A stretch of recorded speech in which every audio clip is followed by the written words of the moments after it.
Hey guys, it's Darwin, and today I'm talking about gear that I'm basically over in 2020.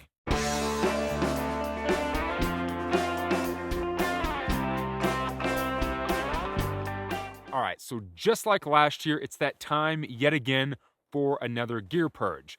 Now, at this point, it should be common knowledge that I am constantly trying and testing out new gear on the trail. Now, not only to help you guys maybe make a decision on what to check out next, but because I am constantly searching for the perfect gear for what I'm currently doing. Just because something worked out on one hike for me doesn't mean it's going to work out on the next hike. Tons of things always change. Environments, hiking styles, there are a lot of variables that constantly change between doing long distance hiking. So, with that, that means you gotta switch out gear. And keep in mind before I get into this video, just because I don't want to use it anymore, just because I'm done with it, doesn't mean it's bad gear. It doesn't mean that I hate the gear or I really regret purchasing it. It just means that I constantly want to change things up to figure out the most efficient gear for what I'm currently doing. And also keep in mind that it's all subjective. Just because something works for me or doesn't work for me has no impact on if it's going to work or not work for you. So today I have 5 pieces of gear that just really didn't work out for me in 2019, and going forward, I'm ditching them. All right, the first items that are up on the chopping block for 2020 are titanium and carbon stakes. Now, if you guys have been following along on my channel over the past year, you'll know that I've went through a bunch of different stakes. From the titanium shepherd hooks that I just kept bending and they wouldn't hold in loose sandy dirt very well, to the carbon core stakes that I kept snapping when I was out on the Arizona trail. Now, whether it was snapping them right in half, breaking the heads off of them, these just didn't last, to the titanium V stakes. When I first started using titanium and carbon stakes, it was all because of weight, right? I wanted the lightest stake I could possibly get. I wanted the most hold power that I could possibly get.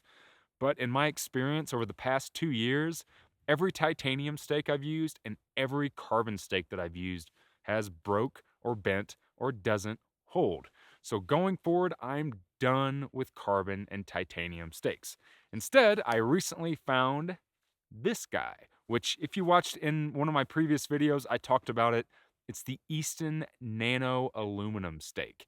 It is aluminum. It is a big nail peg stake, kind of like the carbon, but it weighs the exact same amount as the titanium stakes and the carbon stakes, and it's aluminum. So I don't have to worry about it snapping like carbon. It does have a lot better holding power than the titanium, and I mean, it's pretty tough. Now, it's not to say that I don't take it out on the trail over this next year and break a couple of these too. And time will tell on that, but for now, I'm done with those other ones, and I'm an aluminum stake guy.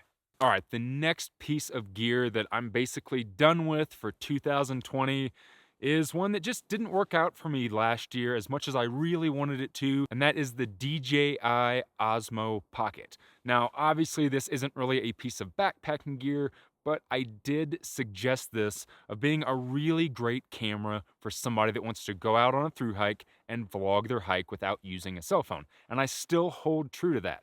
If you're gonna go out and you're gonna vlog your whole hike and you're just gonna use a cell phone and you're okay with that quality of footage, this thing I think is much better than a cell phone. It has stabilization, it has 4K, you can pan with it, it has time lapse. This is a pretty cool tool, but for me, it just didn't have the quality that I was looking for. Now, you guys probably know at this point, I'm a big camera geek. I like really high quality, cinematic looking footage when I'm out on the trail. And I just wasn't getting it from this. Again, I think this is great if you're looking at getting into vlogging your hiking, if you're wanting to make little movies while you're out on the trail, and you're not as concerned with really high end quality. This thing is much better than a cell phone. But for me, I'm throwing it to the curb for 2020. All right, the next piece of gear is one that probably a lot of you saw coming, especially since I've been having so many problems with tents. If you watched my review of it last year, you'll know that this is probably going to be on the chopping block, and that is the Pax Plex Tent. So I picked this up at the end of 2018 and used it for the first time on the Arizona Trail. I really wanted this tent to be the perfect tent for me. It's lightweight, it's DCF, it uses one trekking pole, it's all enclosed, but it just wasn't long enough for me. There were multiple mornings on the trail that I woke up with a soaking wet foot box because the foot box of my quilt was so close to the wall. I tried different things. I tried making it extend out more on the foot and the head end by using sticks or tying it to a branch, and I just wasn't getting the length out of it. In the long run, this just didn't work out for me. So for 2020, I'm throwing that guy to the curb, and I am still on the search for the perfect tent. And I think that I might have something, but the Plexamid just isn't going to do it for me anymore. All right, the next piece of gear is, I guess, a piece of gear from last year. One of the things that I ditched was my Vargo bot. Well, I went back to the Talenti jar, and this year I'm ditching the cold soaking jar. Whether it's the titanium bot or the Talenti jar, I'm basically done with cold soaking, at least for 2020. You know, when I went to Scotland, I grabbed my stove again, and I just kind of fell back in love with cooking on the trail. I fell back in love with having hot coffee on the trail. So for 2020, I'm done cold soaking. I'm done with the cold, mushy couscous. Instead, I'll be eating hot, mushy couscous. And because of that, I'm done with the Talenti jar. I'm done with the Vargo bot. I'm done cold soaking, and I'm back to the stove, ready to eat hot food again. Yeah, hopefully that works out. All right, guys, the last piece, or I guess the last type of gear that I am done with for all of 2020 and probably going forward are DCF Packs. So I have spent the better part of 3 years, 4 years using nothing but DCF packs. So DCF is Dyneema Composite Fabric or Cuban fiber. Now, the reason I started using DCF packs is because one, they're lightweight. Two, because you can tape the seams, you don't have to worry about using a pack liner. So if you're hiking a very wet trail, it makes them great. They're a little bit more waterproof. Not really waterproof, more water resistant, but you get what I mean. Well, over the last handful of years, I've used a bunch of different DCF packs, from the Z-Packs Arc Blast to the Z-Packs Nero to this guy that I actually had custom made last year, which is a DCF Waymark through 40. Well, after using this on the Arizona Trail, after using my Z-Packs Nero in Scotland, I've just come to the conclusion that DCF packs just aren't the best for me anymore. The truth about DCF packs are they do break down over time.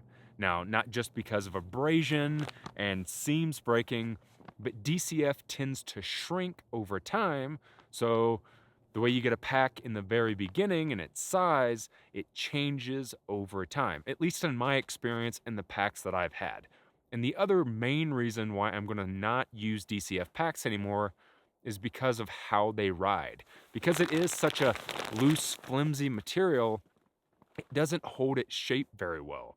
And whenever you have it loosely packed or you don't have a full load in it, it rides very strange on your back. At least it rides very strange on my back. So because of that, I'm basically done with DCF packs. You know, when I picked up the Waymark through 40 back on the PCT for the last 500 miles, I fell in love with X-Pack material. And there's a bunch of different companies that make custom packs out of X-Pack, from Superior Wilderness Design to Atom Packs to Waymark. I just think it's a better material. I think there's a lot of better materials out there than DCF for backpacks. Now, with that being said, I still think DCF is the perfect material for tents. I'll still use tents, stuff sacks, dry bags, ditty bags. DCF is amazing, but for packs, not so much. So 2020 going forward, I am done with DCF packs, and I'm gonna start moving on to some other stuff. Now again, all of that gear was just stuff that I've decided that hasn't really worked out for me. It doesn't mean it's bad gear.